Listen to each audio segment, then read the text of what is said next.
Welcome to Focus BC. I'm Richard Zussman here in Victoria. This is a special holiday edition, conversation with the Premier. And my guest is BC Premier David Eby. Premier, thank you so much for doing this. Thanks for having me, Richard. It's been an eventful 2024, I guess would be an understatement. We had an election campaign. You have been re-elected to this job. Now that you're sitting back here at the end of 2024, looking towards 2025, winning that election, what do you reflect on here to British Columbians based on what you heard from them and what you're hoping to accomplish in the new year?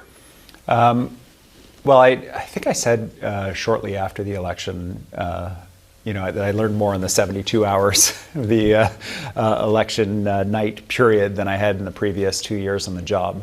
And the main takeaway was how important it is to stay focused on the priorities of British Columbians and to be really focused on delivery in ways that they actually experience in the community. There's so many distractions that come at you in government, but at the end of the day, in the election, people want to know, am I better off? Are we headed in the right direction? And I think for a lot of people, they gave us the keys to return, but it was a very narrow majority. A lot of people want to see us redouble our efforts to deliver for them on those key priorities: affordability, good services, building out our province, and growing the economy. So let's spend the next 30 minutes talking about a lot of those priorities. One of them is cost of living. You promised in the election $1,000 would go back to most British Columbians, but we don't have a session now until February, so that check is going to be later than I think some people anticipated. So when should people expect to get that financial support they need from the province? Yeah, we committed they'd see that support in 2025. I know it's urgent for families. I know they want to see it as quickly as possible. The fastest way we're likely to be able to deliver it is in partnership with the federal government using Revenue Canada tools to get it out to British Columbians. We're working with them on logistics. Ministry of Finance is working to deliver on that, and we'll get that money in their pockets. It's a challenging Christmas for a lot of families. They're facing really high costs, high interest rates, other impacts. We need the support to be there for them, not just in the short term, the federal government's holiday from the GST, but for the long term, which is why it's a tax cut that's going forward for them that they can rely on. So it's something people should expect spring, fall? Like what sort of timing do you think you'll be able to do working with the federal government? So we're working with them. It'll be in 2025, and the goal is as quickly as possible. Let's talk about the federal government, especially the conversations they are currently having with President-elect Donald Trump. He has threatened these tariffs that would have a huge impact on British Columbia. You have convened a group of business leaders as well as labor leaders. What is BC doing to try to mitigate the pressure that would come if these tariffs are put in place in January? Well, there's a couple key components. You mentioned some of them. We're working nationally with other premiers and with the Prime Minister's office around a unified Team Canada approach. This doesn't mean like unified, like everyone supports Justin Trudeau and we're all going to say the same thing. It means we're all focused on the same goal, which is protecting jobs in Canada, protecting our families, and helping the Americans understand the impact this is going to have on them. It's going to be hurting their jobs. It's going to be hurting their affordability. And so each premier is able to talk to different groups in the United States. Some of us Republican senators, some of us Democratic senators, different businesses. And we're going to do that coordinated work. Internally in the province, there are two pieces that come from this. One is we're coordinating closely with business and labor leaders to reach across the border and do that work, supporting the Team Canada effort. But that same team is going to help us build our economy and identify two things. One is trade diversification opportunities, other countries to expand our trade with, as well as growing our economy here at home in ways that we know the Americans and other countries are looking for, whether it's clean, cheap electricity. We know there's huge demand south of the border for that with AI and other things, or the critical minerals that China is restricting access to the United States to. We provide those minerals, and we can provide more. And so expediting that process, making it faster, dealing with permitting time so those projects get going, will all be to the good. The president seems to be openly laughing at Canada, right? He made this suggestion, and although the federal government said he was joking around Canada becoming a 51st state, do you think we're in a weak position here, in essence, because of the Prime Minister, and that the president is openly just making fun of Canada, assuming that we're going to roll over here? Well, I mean, anyone who tells you they know what Donald Trump is thinking, I think you might want to ask them some follow-up questions. For my part, I take the president-elect at his word and the tweet that he sent out, that he's concerned about the border. I actually share that concern from the perspective of BC. We can do better on the border. We've been pushing the feds to do better on that. We can address that issue. And that he intends to put these tariffs in place. These tariffs are totally unjustified. And we've got to do all we can to push back against that, and most of that is around finding Americans who can help us deliver that message to him in a way that he's going to be able to hear it. And helping Americans understand what the impact will be on them is a key part of that strategy. And so, I think that that's our best path forward. We need to be strong. We need to be willing to consider retaliation if required. Americans are very dependent on us for many things. We need to treat it seriously, and we need to find a path forward. It's potentially 4 years of this. You mentioned the drug crisis. It was part of the conversation the president had. It's having an acute challenge here in British Columbia. Police chiefs recently said that they have come to the conclusion that they are opposed to decriminalization. This has been a long, evolved process. How concerned are you about any elements of decriminalization remaining, considering police chiefs who were a long time an ally for this idea have now backed away from it? Well, Richard, I worked very briefly as a junior drug prosecutor, and I prosecuted people for small amounts of possession of drugs. It felt completely futile. People with addictions, they were living outside, they were arrested, tried, released, was the point of it. And so I was a big supporter of the decriminalization proposal. There's better ways to go at this problem. But what we saw in the province was huge impacts on parks and playgrounds, downtown cores, people using in buses and cafes.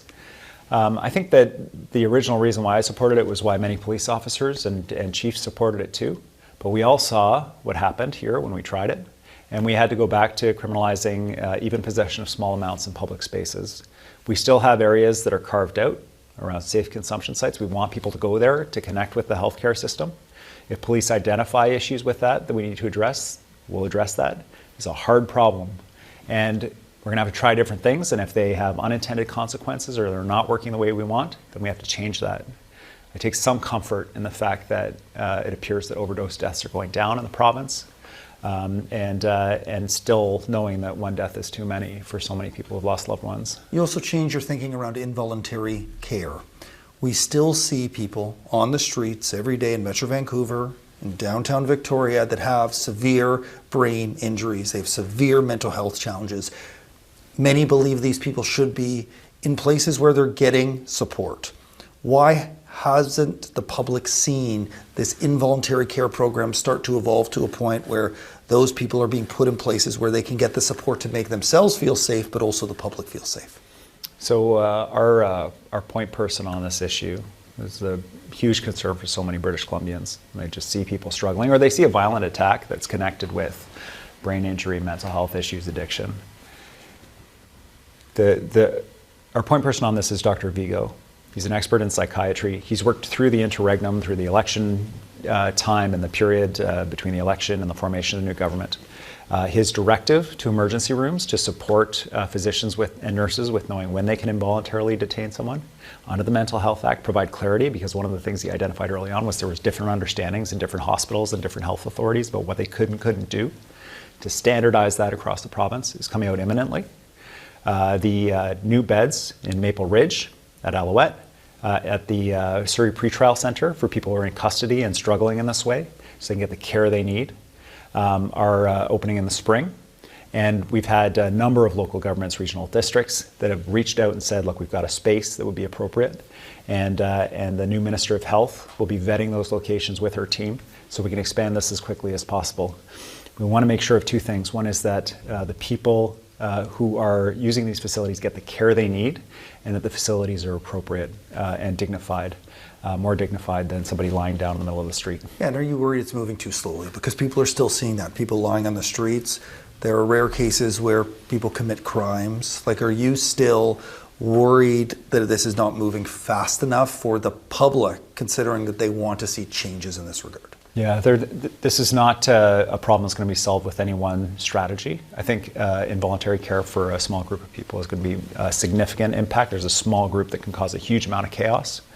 But I've also appointed a new Minister of State who's focused on this, Terry Young, a former senior VPD officer, focused on two parts: community safety from the policing perspective, that's his background, but also integrated services. So police and communities, the criminal law is one tool, but that the services that are out there, when that's not appropriate, that the services are out there to intervene when someone's in that kind of crisis are there as well. He's going to be working with downtown business associations, with police, with service providers across the province to make sure that we're providing all we can so that people can see those improvements that they're looking for, that I expect as well. Yeah, so many other issues on the table. We'll continue that conversation coming up after the break. This is Focus BC on Global.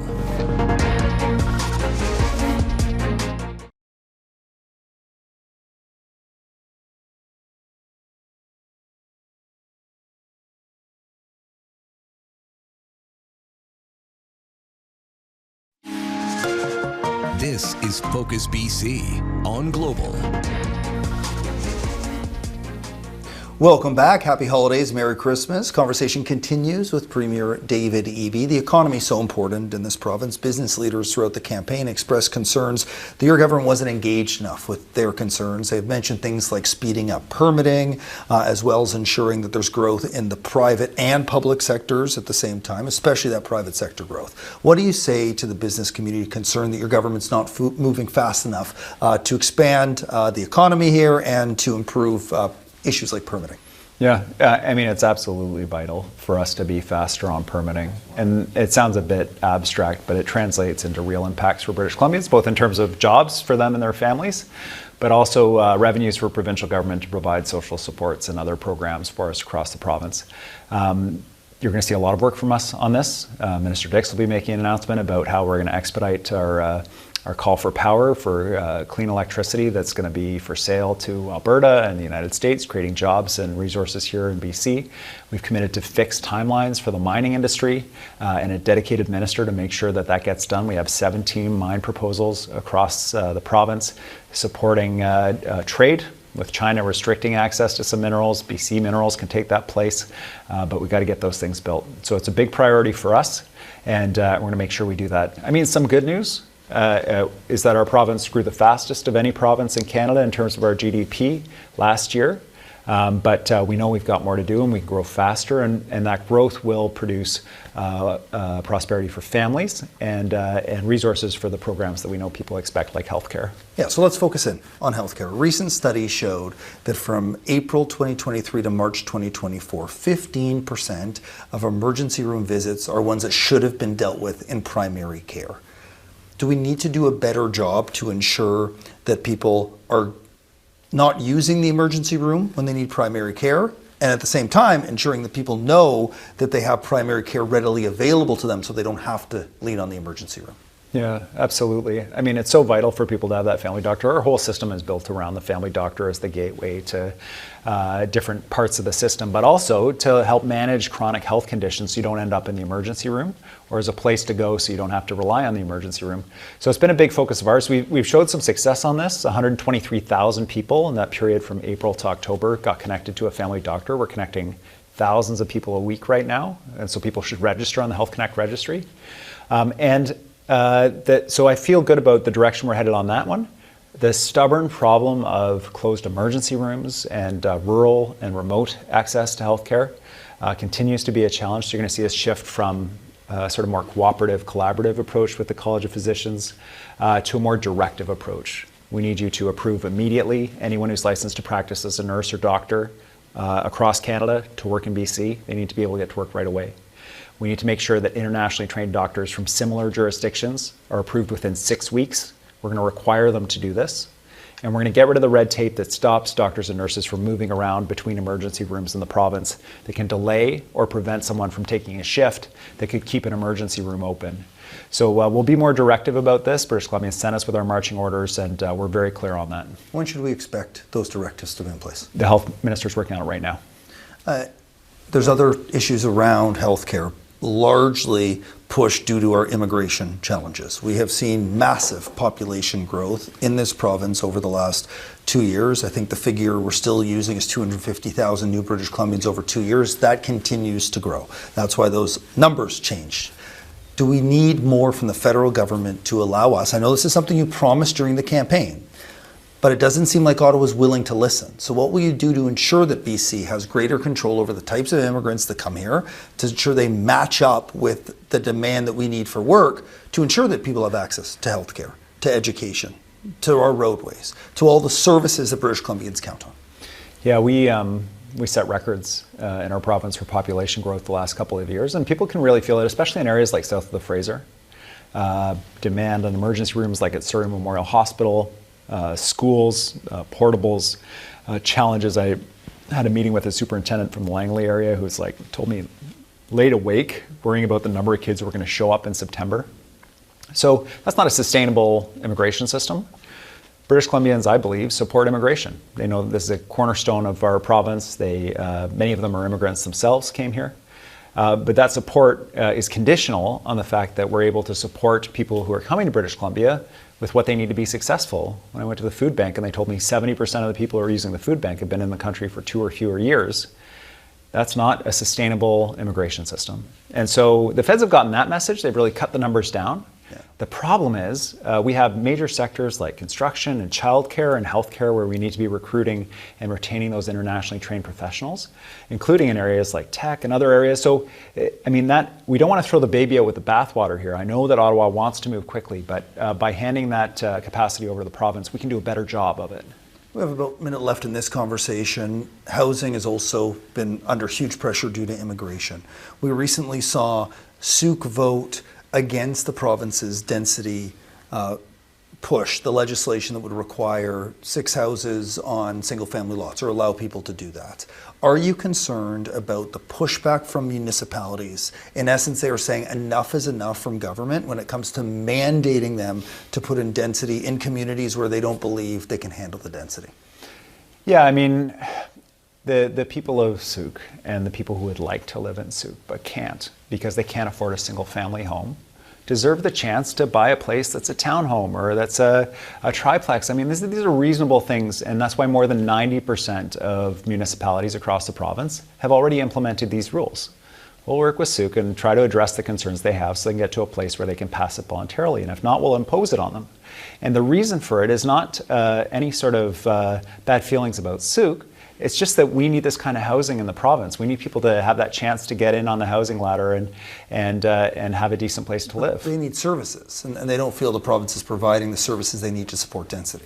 Yeah, the people are already here. You know, the population is here. The people who are looking for the homes are here. They're already using the services. They're already dependent on. They're looking for a decent place to live. And creating the housing doesn't create the people. The people are already in Sooke and in other communities looking for that place that they could buy, that they could actually get into the housing market. The federal government changed the rules around places in terms of being able to access with a lower down payment. But it doesn't matter if the number of homes remains fixed if there's not places for people to buy. And we need Sooke as well as all the communities across the province to pitch in. I know it's been a busy year, but I also know you've been studying all year for our annual Christmas trivia. I'm prepared this time. You got me last year, Richard. That's going to happen after the break. This is Focus BC on Global.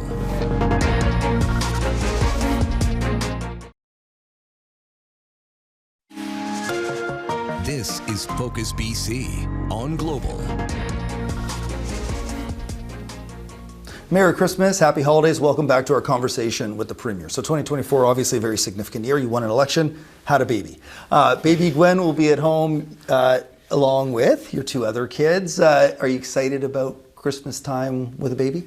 Yeah, 5 stockings this year, Richard. And I mean, it's always exciting for Christmas for the baby. So we'll get that baby's first Christmas ornament. It will all be very official. It's going to be lots of fun. So looking forward to it. Ez and I are doing a great job too. Okay, good. I know you've been studying. Yeah. So let's do this. So it's Christmas trivia time. I think last year you got about half. We'll see how we do this year. So, first question. British Columbia produces 37 million kilograms a year of what Christmas holiday food staple?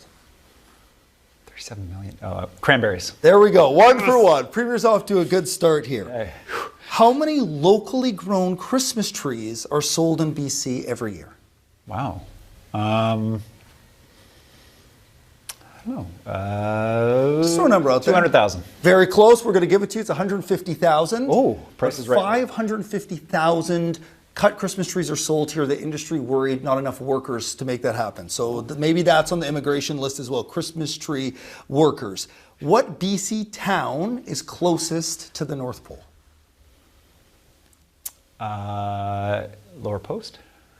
Atlin is the answer. Lower Post is very close. I don't know if it's defined as a town, but I'll give it to you. Okay. Atlin was also the answer to our question last year about the most westernly town in British Columbia. How many Christmas lights are on display at the Van Dusen Botanical Gardens Festival of Lights? 20,000. You haven't been in a while, I'm guessing. The answer is 1 million. Wow. 1 million lights Not at even Van close. Dusen Garden. In what Christmas classic does Tim Allen search for Mrs. Claus all around Metro Vancouver? The Santa Claus? 2. We're going to give it to you. We're going to give it to you. You got the first part. What 1985 Christmas classic song went platinum in Canada by a BC-based artist? 1985.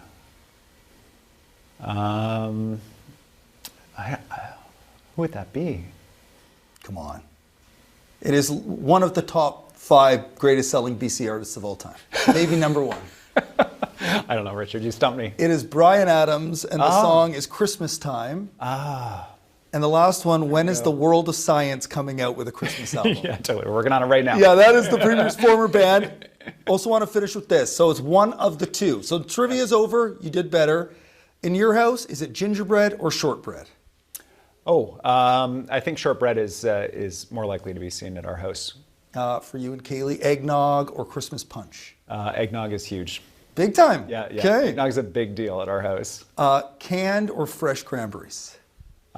Fresh cranberries. They are delicious with But orange. traditionally at my house growing up, it was always in the shape of the can. Yes, Like it was, with the line still on. Yeah. Yeah, that's how it's supposed to be. Beautiful. So I think that's the traditional way of serving it. I guess so, yeah. Star or angel on top of the Christmas tree? We have an angel. Okay. Real or fake Christmas tree? Real. Don't tell my strata. I promise I won't. I think you said fake, right? Fake Exactly. it was? Yeah. Okay. That's right. Yeah, we'll stick with that. Present for the kids on Christmas Eve or no present on Christmas Eve? No present on Christmas Eve. Okay, good. I like that. Home Alone or Die Hard? Home Alone. A Wonderful Life or Elf? Elf. Generally, you grew up in Ontario. Do you want a white Christmas or a not white Christmas? White Christmas. Are we going to get one this year? I don't know. Maybe. I don't think you get to control it. Yeah, no, it's federal. Red and white candy cane or red, white, and green candy cane? Red and white. I'm a more traditional kind of guy. Okay, good. All right. I think people are going to be satisfied. I've got clear with those. opinions on this stuff. Yeah, I didn't I like realize it. it. Yeah. It's strong. We have a little bit less than a minute left. You know, when you think of the holidays, what are the big traditions at the Eby household? We alternate Christmas years, so this is a West Coast Christmas for us, and so we're spending time with Kaylee's family and friends. We'll have a big Christmas dinner, and we'll do all the things. But yeah, it's nothing that would be outside of the ordinary. We do advent calendars and all the fun things. I mean, all the kids' stuff. We were up Grouse Mountain to see Santa and the Christmas Village. We had a very good Santa. Very legit beard. He was awesome, and we're excited. We're psyched about Christmas. What do you mean legit Santa? There's only one Santa, right? Merry Christmas. Thank you so much. I look forward to more conversations in 2025. Great, Richard. Thanks for the conversation. And Merry Christmas and Happy Holidays to all of you. Thank you so much for watching.